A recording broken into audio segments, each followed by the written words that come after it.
Hello tout le monde, coucou de vous retrouver aujourd'hui pour une petite review. Alors c'est une petite review d'un jeu d'un tarot, The Everyday Enchantment Tarot, que j'ai découvert sur internet et sur qui j'ai flashé au niveau de l'imagerie parce que je trouvais que l'imagerie était plus moderne que les autres tarots qu'on trouve à l'heure actuelle. Donc c'est un tarot de Poppy Palin. Euh, Vous pouvez même la retrouver, elle a une chaîne sur YouTube où elle présente certains de ses cartes, de ses dessins qu'elle a fait. Donc c'est une boîte assez rigide, assez grande. Vous voyez avec ma main, donc je peux mettre les deux mains sur le boîtier. Euh, Elle est solide. Alors elle s'ouvre comme un coffret, voilà, comme ceci, euh, avec le coffret, il a été monté, hein, donc une fois qu'il est fermé, il tient bien fermé. On a un joli livre à l'intérieur. Malheureusement pour moi, c'est un jeu en anglais, donc voilà, j'ai du travail à faire. Euh, le livret est en noir et blanc, et on a ici en haut, alors je vais essayer de vous montrer comme ça, ici en haut, on a des mots-clés avec les correspondances au niveau des planètes. Je crois qu'il y a aussi une signification au niveau des signes zodiaques et des planètes.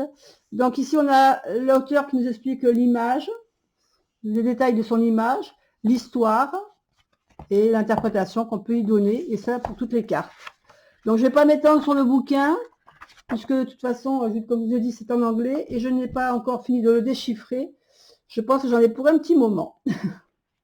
Là, vous voyez donc, à l'intérieur, il y a deux compartiments pour les cartes, et vous voyez le dos des cartes ici qui est superbe. Coloré, c'est vraiment un jeu très très coloré, hein, par contre. Hein, ça, je pense que c'est ce qui m'a attiré d'ailleurs sur ce jeu. Donc là, je vais vous présenter maintenant les cartes. Hop, je les sors de la boîte. Je vais me servir d'ailleurs de la boîte pour vous présenter les cartes. Donc, je vais commencer par les majeures, par les lames majeures. Alors, nous avons ici le fou. Alors, je vais essayer de voir si je peux vous laisser un peu plus comme ça, voilà. Ah, vous avez la lumière, vous avez la... Attendez, alors on va faire autrement parce que là, je vois qu'on a... Peut-être faire comme ça, voilà. Ça sera peut-être plus mieux pour vous. Voilà, ici, on a donc le fou. Alors, vous voyez que ces images représentent vraiment des... Comment dire, des images de la vie, peut-être pas au sens, pour éviter qu'il fasse le focus sur la boîte. Voilà.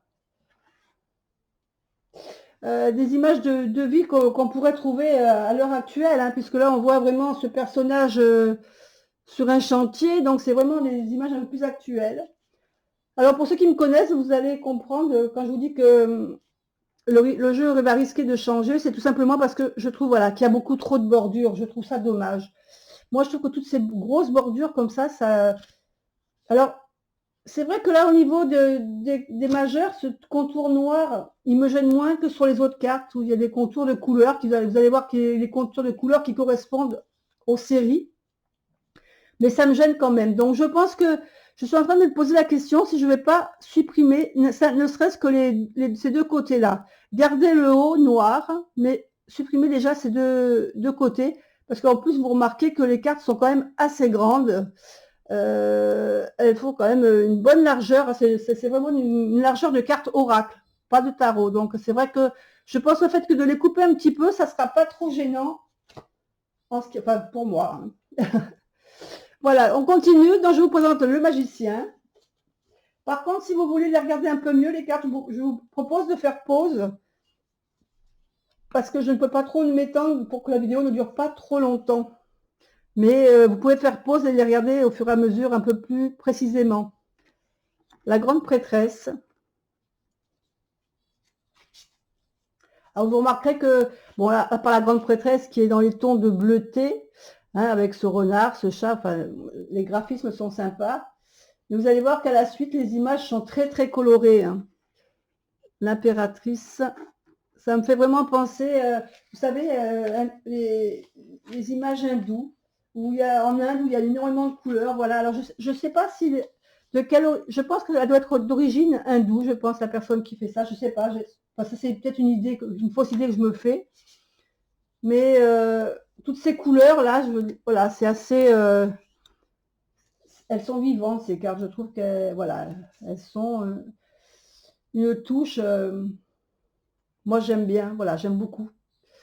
Le hiérophante, voilà, le hiérophante, ici, il est représenté plus en tant que professeur, mais si on regarde bien à l'arrière-plan, on a quand même toutes les connotations religieuses, hein. On a plusieurs religions qui sont représentées sur son tableau derrière, donc on peut aussi y associer la religion.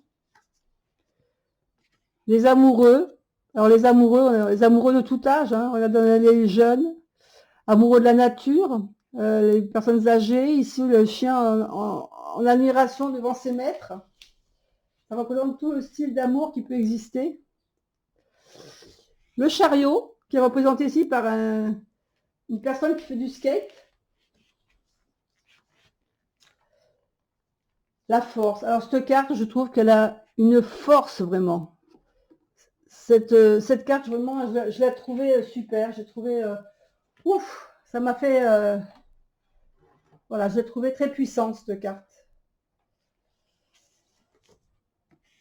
L'ermite.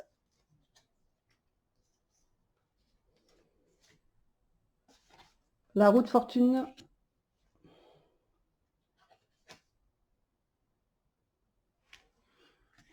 La justice. Ces personnes qui ont un petit échange un peu animé suite à, je pense, à l'accrochage qu'ils ont eu. Le pendu.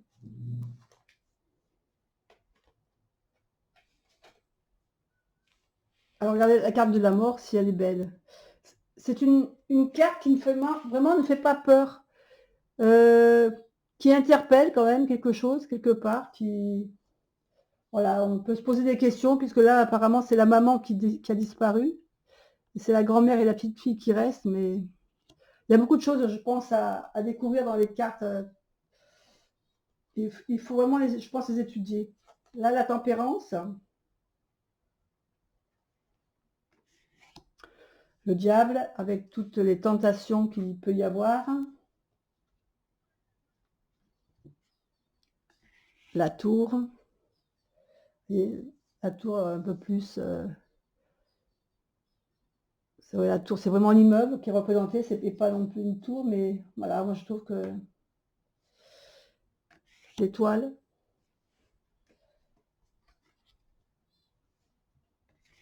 la lune,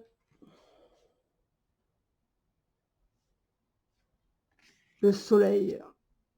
Vous remarquerez aussi que dans toutes les cartes, on a un peu cette petite figure qui apparaît dans toutes les cartes, un peu le petit elfe, le petit peuple qui ressort. Dans toutes les cartes, il y a ce petit peuple qui ressort.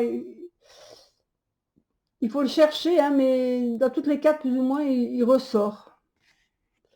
Voici le jugement. Et pour terminer, le monde. Le monde qui est représenté par cette carte qui est superbe. Vous voyez toutes sortes de peuples qui est en train de tisser une toile, l'étoile, la terre. C'est la belle représentation du monde, je trouve, moi. Donc là, je vous ai présenté toutes les lames majeures. Donc on va passer aux mineurs maintenant. Les coupes. L'as de coupe.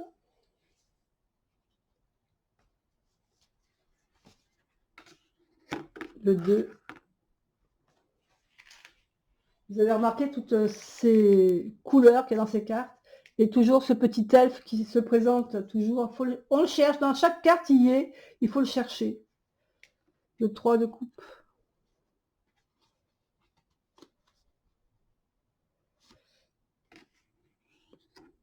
4.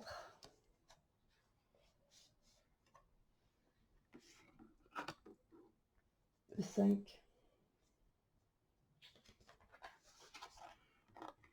le 6,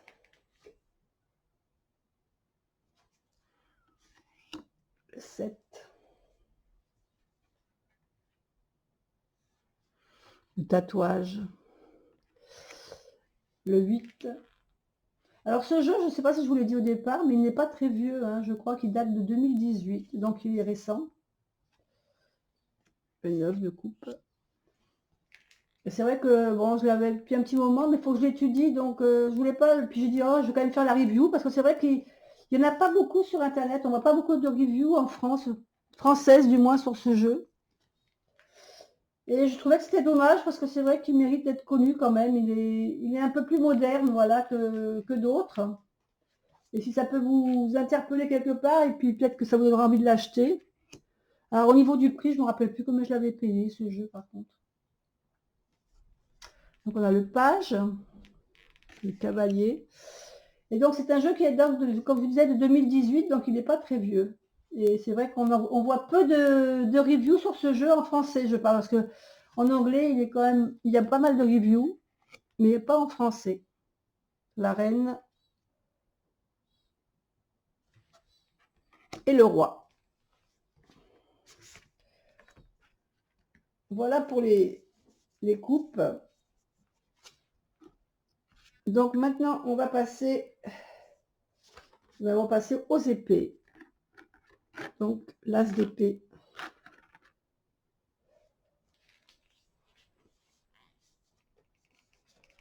Le 2.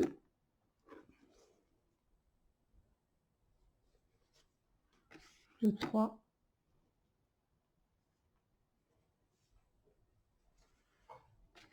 Le 4 d'épée.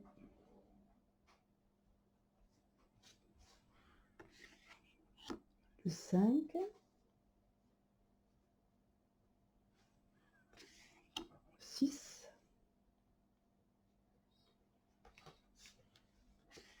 Le 7.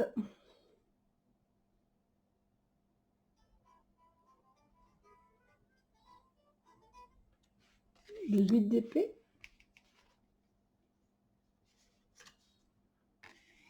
Le 9.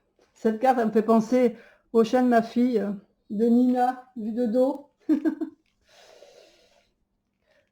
Le 10.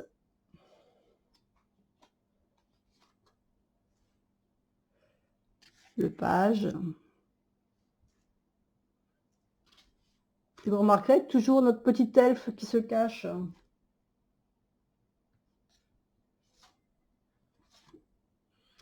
Le cavalier.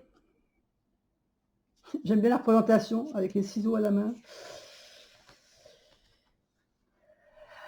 La reine d'épée. Et le roi d'épée. Voilà pour les épées.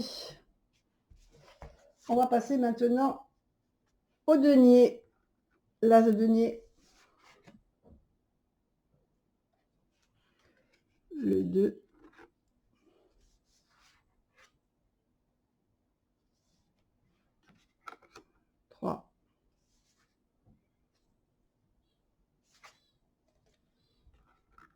Le 4.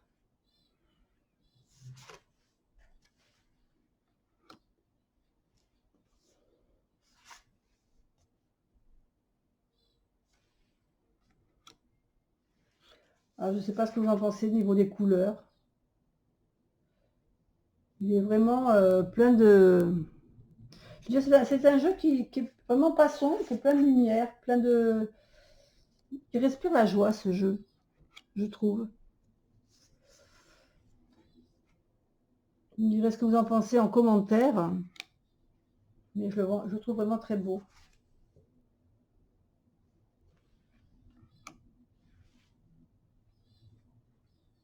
Alors, quand j'aurai un peu étudié, je vous ferai sûrement un retour. Mais je pense que je vais l'avoir pour un moment. Hein, parce que comme le livre est en anglais, le temps que je traduise toutes les pages, ça va être assez long, je pense. Chevalier. La reine. Et vous avez remarqué dans ces cartes, il y a plusieurs races qui sont représentées, hein. On voit des gens, on voit des gens, des blancs, des noirs, des métissés, c'est vraiment un jeu hétéroclite quand même, hein. Moi, je trouve ça, je le trouve très très beau, hein. Le roi. Voilà, on a fini le roi de denier. Et on passe au bâton. La dernière série. Alors là, je vais commencer par le roi, la reine.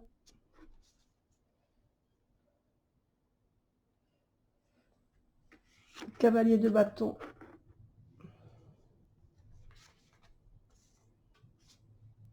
Le chevalier.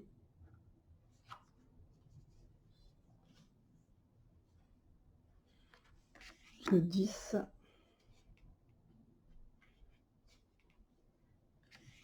Neuf.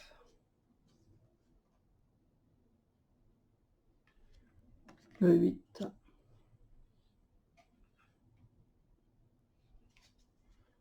Le 7.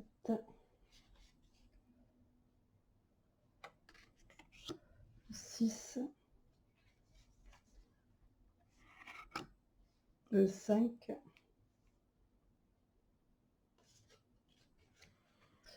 Le 4, on fait la fête. Le 3.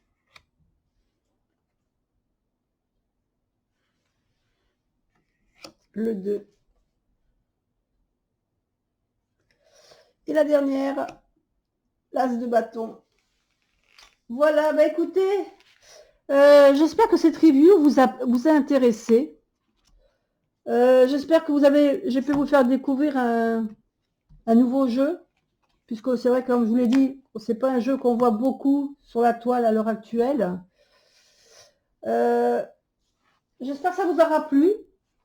Moi, j'étais contente de vous le présenter. Voilà, et donc, hop, je vous remets son nom, The Poppy Palin, The Everyday Enchantment Tarot. Voilà, et écoutez, je vous fais des bisous à tous, et puis je vous dis à bientôt pour une autre review. Allez, bye bye.